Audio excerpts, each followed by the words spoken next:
Il va partir en dedans du coup.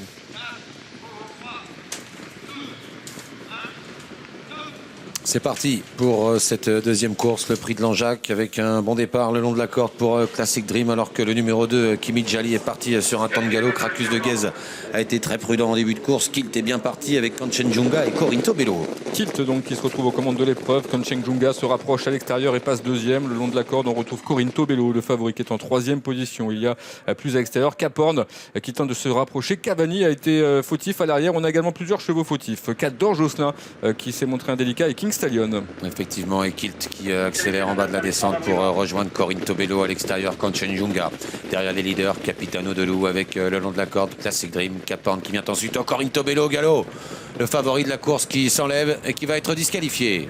Coup de théâtre, le favori disqualifié. Le deuxième favori, Cracus de Guèze, n'est pas disqualifié, mais il est pour l'instant en retrait. Il va falloir qu'il fasse la jonction avec les chevaux de tête et le peloton, tout simplement. Kilt à l'avantage. À l'extérieur, il y a Kanchenjunga qui est deuxième. Le long de la corde, on retrouve Capitano Delou qui est en troisième position devant Caporne. À l'extérieur de Caporne, il y a King Duril.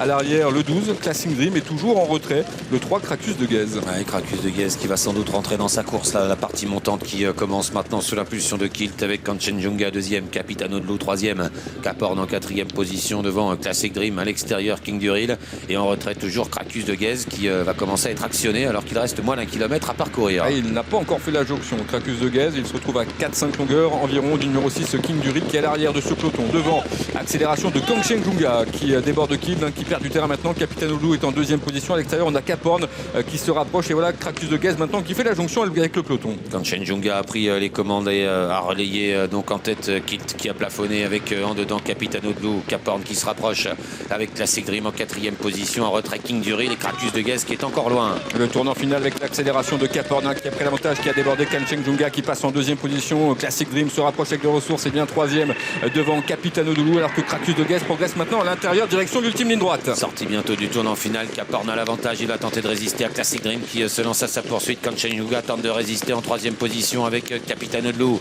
En retrait Cracus de Guèze également qui refait du terrain mais encore loin des leaders. Caporne toujours en tête à 250 mètres du but maintenant. Classic Dream qui va tenter de venir l'inquiéter à son intérieur alors que Cracus de Guèze termine fort en retrait avec Kanchenjunga, mais c'est toujours Caporne qui a le meilleur. Classic Dream qui se faufile maintenant à la corde et qui vient de l'inquiéter. Classic Dream de plus en plus fort qui va déborder Caporne aux abords du poteau. Classic Dream s'impose devant Caporne.